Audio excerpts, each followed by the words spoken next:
काय आरोप आहे तुमचे या सगळ्या दरम्यान? काय राज्य सरकारकडून काय प्रमाणपत्रांचं वाटप किंवा काय नेमके निर्णय घेण्यात आले?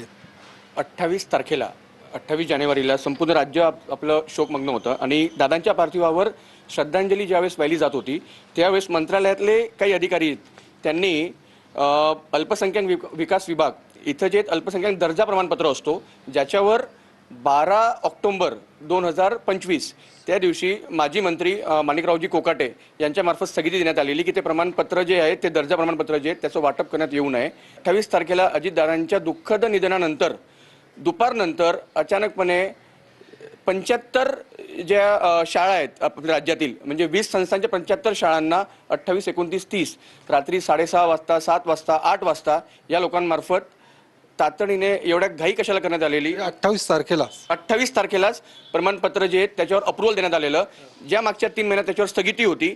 आता ह्या विभागाला जर मंत्रीपद नाही म्हणजे जर मंत्री नाही आहे, मंत्री महोदयांचं निवेदन झालेलं आहे. आता एवढं दुःखद घटना घडलेली असताना एवढे निर्लज्ज आणि काही अधिकारी आहेत ह्या शासनामध्ये भरलेले आहेत ज्यांना याची कसलीच लाज वाटली नाही आणि म्हणजे संवेदनशील लोक आहेत म्हणजे यांना संवेदनाही नाही.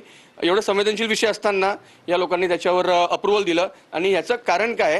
कारण ह्यामार्फत जे ह्या ज्या संस्था आहेत अल्पसंख्याक संस्था आहेत त्यांना विद्यार्थ्यांना थेट प्रवेश मिळतो. याच्यात या शिक्षक भरतीमध्ये यांना टीईटी लागू होत नाही, याच्यावर आरटी लागू होत नाही. ते अधिकारी नेमके कोण? उपसचिव आहेत, त्यांचं नाव आहे शेनॉय म्हणून आहेत आणि त्यांच्या माध्यमातून त्यांनी झालेलं. आता याच्यावर हे माणिकराव कोकाटे यांचं 12 ऑक्टोबरचं पत्र आहे आणि या पत्रावर त्यांनी स्पष्टपणे दिलेलं आहे की ह्याच्यावर स्थगिती देण्यात यावी. परंतु किती असंवेदनशील ही लोक आहेत, ही अधिकारी आहेत, हे शासनामार्फत हे लोकांसमोर येणं खूप गरजेचं होतं. त्यामुळे आम्ही हा विषय आपल्यासमोरपर्यंत आलेला आहे. अधिकाऱ्यांवरती कायदेशीर कारवाई जी काही कारवाई आहे ती राज्य सरकारकडून करण्यात यावी अशी मागणी देखील आता युवक काँग्रेसकडून करण्यात येते. कॅमेरामन रोहित सह योगेश बोरसे, TV9 मराठी, पुणे. अजित पवारांचे जे काम करण्याची पद्धत होती ती अतिशय शिस्तबद्ध आणि अतिशय चांगली पद्धत होती. परंतु नाहक बोलणे, आज अजित पवार सारखा माणूस गेले असताना त्या दुःखाच्या वेगात आपण काय बोलावं याचं तारतम्य नसणारी व्यक्ती बोलत असतात. परस्पर प्रमाणपत्राचं वाटप केले आरोप होते.